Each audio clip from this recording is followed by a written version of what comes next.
Rising India news. AIM के महानगर अध्यक्ष मनमोहन झा गामा, पंडित मनमोहन झा गामा से भी जानेंगे कि यूजीसी पे इतना विरोध हो रहा है, लेकिन आखिर ये क्या चाहते हैं? इनकी राय में यूजीसी क्या है? क्या काला कानून है?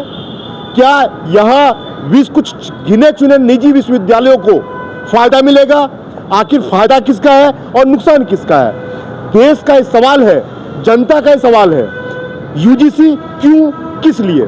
मनोहर गामा जी नमस्कार, स्वागत है आपका। बहुत बहुत धन्यवाद आपको और आभार आपका व्यक्त करता हूँ कि इस ज्वलंत मुद्दे को उठाने का साहस तो आपने किया है। बहुत बहुत धन्यवाद आपका। अरे कापर करू सिंगार, कापर करू सिंगार, मोर पिया आन्हर। एक अंधी औरत,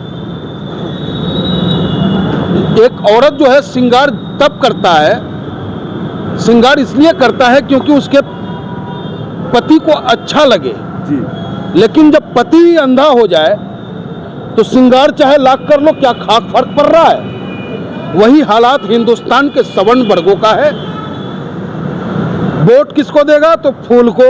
अरे जाके पूछो अतुल गर्ग से सवाल, वो भी तो सवर्ण है। जनरल बीके सिंह से पूछो, माननीय मुख्यमंत्री से पूछो आप कि आखिर ऐसा भेदभाव क्यों? देखिए, इस देश का एक तरफ तो प्रधानमंत्री कहते हैं कि एक रहो सेफ रहो। कैसा सेफ रखना चाहते हो भाई? कभी तो हिंदू मुसलमान के नाम पे बांटते हो आप हमें, कभी ओबीसी और दलित के नाम पे बांटते हो। अब शिक्षक एक ऐसा घर है जहां भगवान कृष्ण राजा और सुदामा जैसा गरीब भी एक साथ पढ़ करके गुरुकुल से निकला हो। आज गुरुकुल को भी आपने जातिवाद में बांटने का काम कर दिया, वहां भी हमें कोई फर्क नहीं पड़ रहा। लेकिन जो आपने ये कहा कि नो एफआईआर, नो जजमेंट, फैसला ऑन द स्पॉट, अरे भैया अंधेर रात चल रहा है। कानून ये कहता है कि 100 मुजरिम बचता हो तो बच जाए, एक बेगुनाह जेल नहीं जाना चाहिए। लेकिन यहाँ गुनाहगार अपनी फरियाद भी नहीं कर सकता। अगर आपने मुझ पे फर्जी मुकदमा लगा दिया तो आप पे जांच भी नहीं बैठ सकता। तो ऐसा दोयम दर्जे का कानून यह हिंदुस्तान स्वीकार नहीं करेगा। हिंदुस्तान में जो बिखराव लाने का प्रयास आदरणीय प्रधानमंत्री नरेंद्र मोदी जी कर रहे हैं, उसे बिल्कुल स्वीकार नहीं किया जाएगा। और सवर्ण वर्ग को इतने ये कमजोर न समझे कि इनकी हर मांग दिए हुए कानून को हम स्वतः स्वीकार कर लेंगे। हमारा कंधा बड़ा मजबूत है, हम इनकी लाठी को भी झेल लेंगे। इनके कानून का सामना कानून के दायरे में रह करके संवैधानिक रूप से मजबूती के साथ लड़ेंगे।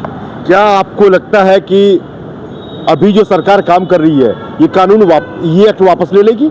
इतना आसान लग रहा है आपको? ये बताओ कि इस कानून, इस सरकार से ज़्यादा थुथुरलौज कोई सरकार रही है क्या? किसान, ठीक है कि 1000 किसान आत्महत्या कर लिया, हजारों किसानों की शहादत हो गई, लास्ट में इसने वापस लिया कि नहीं लिया? तो इस सरकार की आदत सी पड़ गई है कि जब तक इसे झकझोरोगे नहीं, यह बहरे सांप की तरह यूं ही पड़ा रहेगा। तो भैया, यह जिम्मेदारी सिर्फ पत्रकारों की नहीं है, नेताओं की नहीं है, यह हिंदुस्तान की आवाम की जिम्मेदारी है कि वो निकले, सरकार से अपने डिमांड को रखें। अम्बेडकर ने जो हमें दिया है वहीं तक हमें रहने दो, हमें आपस में लड़ाओ मत। जैसा कि देखेंगे, हर व्यक्ति का, हर समाज का एक ही कहना है, यूजीसी में बदलाव क्यों? सरकार को इसके ऊपर गंभीर होना पड़ेगा। और जातिगत बंटवारा जो था, आरक्षण, वो तो था ही, उसमें संशोधन की आवश्यकता है। लेकिन ये जो निजी विश्वविद्यालयों के ऊपर जो उंगली उठाई जा रही है, उसके ऊपर तत्काल प्रभाव से कार्रवाई की जाए और यूजीसी को बंद किया जाए। इस कानून को वापस लेने के लिए सवर्ण समाज, हर पार्टी, पूरा समाज, पूरा स्टूडेंट, सभी एक हो रहे हैं और पूरी तरह एक होकर के सरकार के खिलाफ जा रहे हैं। सरकार को कानून वापस लेने की चेतावनी दे रहे हैं। राइजिंग इंडिया न्यूज रिपोर्ट से मैं राजेश झा, गाजियाबाद से।